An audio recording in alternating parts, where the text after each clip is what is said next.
The essence of bread is basically a little bit of starter, flour, water, and salt. That's it. You can see that beautiful crust. I'm always going for really crispy, crusty bread. This is flour, good water, either a natural yeast or an artificial yeast. Bakers use instant yeast, not that active dry yeast that you buy in the grocery store sometimes in those little jars. Those we used to use, and then you'd have to put a little bit of warm water and a little bit of sugar and get it bubbly and then pour it in. This you just pour in whenever you want, and it works. So I added starter plus yeast. So why am I doing that? The yeast will do the job itself, but I won't have as much flavor if I'm trying to get this bread made quick. I can make this bread in about maybe 2 hours. I can make it faster if I really wanted to. If the faster you make bread, the less flavor it has. So by adding something that already has a lot of flavor, it's kind of like a cheat. So I always add a splash of starter in every bread I make. And what is a starter? It's alive. Basically, it's just fermented dough that you keep always feeding like an animal. Super tangy, you can see it bubbling. This is what sourdough basically is. Okay, if you don't have a scale and you like to bake, you should buy yourself a scale. First, you turn your scale on. You turn it on with the bowl on, and then it's already at 0 for you. I'm going into kilograms. So what I'm going to do is I'm going to start with my water. If it feels warm to my finger, it's warmer than 98 degrees, which is my body temperature. I just want something that I can barely feel, right? That's a good temperature. Okay, so we need 315. So then I rescale the scale back to 0. I'm going to go for my white flour and do 500. So I only need 150, which is going to be hard in this. Add a little yeast. I only need 5 grams.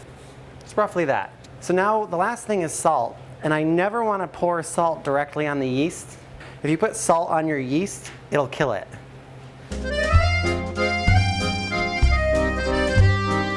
Basically, it's just zhuzhing it together with your hands. This is what we call a shaggy mass. It's not fully together yet. What you want to do is you just want to get it together so it all looks similar, and you're just trying to get it to a point like this. And you can already see that there's gluten. Gluten is this stringy stuff that's keeping the flour bits together. Basically, that's what it should look like. You're just going to work it, and you can either do this and keep doing this, and if that's how you want to do it. But the traditional way is to use your palm, and you're going to knead it. You're going to push, and then pull it back with the other hand. Push, push, push. And if you find it's getting sticky, eventually it'll get less sticky once it's finished. You just keep adding just a teeny more flour. Don't go crazy with the flour, because then you're going to make a really tough dough. You still want it to be moist, and so you're just going to keep pushing. And you can find your own way. Maybe it's like this, I don't know. So now what the process is you let it rise once till it gets a little bit, it doesn't have to be doubled, but it has to be bigger and puffy. So we always cover this with something.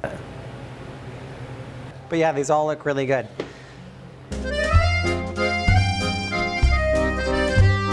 Once it rises, we're going to cut it in half. This will be one loaf, that'll be another loaf. And we're going to shape them into what we call long batards. So basically, you just want to cut your dough in half now. You don't need a scraper, but if you want to use one, you're more than happy to. You can also just tear it. Just try to get 2 even loaves of dough. They've proofed a little bit, they've developed some flavor, the gluten's developed, but you can see how I can stretch it, and it's really thin. It's obviously a lot better than it was, and over time it's just going to get even more so. So what we're going to do is we're going to create a smooth surface, and we're going to shape it. And then we're going to let it proof again, and then it's ready for baking. If I don't let this proof and I've squished all that air out, it's just going to be dense and it's not going to have that nice texture. So what we're going to do is you take your lump of bread after you've made 2 balls, and you make the balls after you've split them. You're just going to like tuck them like that. Don't work them too much, because you don't want to destroy all that air. So then you take one of them, you give a little flour, you You flip it, the smooth surface down. You kind of pat it out a little bit. Don't go crazy. You're not like smushing it flat. You're just kind of gently doing that. You're going to go like this, like this. You're keeping that surface tight, but I'm starting to get it into the shape that I want. I'm starting to get it into that long stick.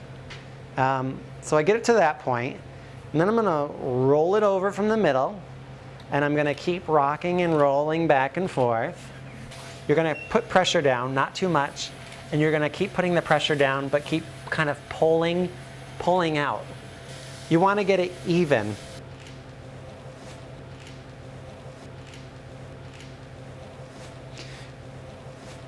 Yeah, usually it will take about maybe 30 minutes. These have only been what, like 10, 15? Yeah, not long at all. And you can feel that there's still kind of a little dent. You can score it. That gives it those nice lines. So the deeper you cut like these will look nicer. And then you'll get your board. You don't have to have a board. And then when it's nice and puffy, all I do is zing. It should be sliding because it still has a little bit of flour. And you're just gonna chuck it in the oven. Now the last thing I do just to get some crispy crust is I'm gonna throw some water in there, and I'm gonna throw it at the back, and I'm gonna make sure I hold really tightly onto my cup because I don't want that to smash in there. And then I quickly cover it.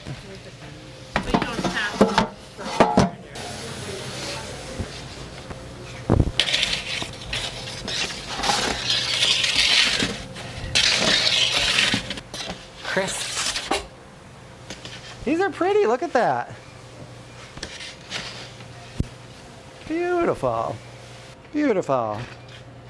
And when you taste it, there's really nothing like it with fresh butter.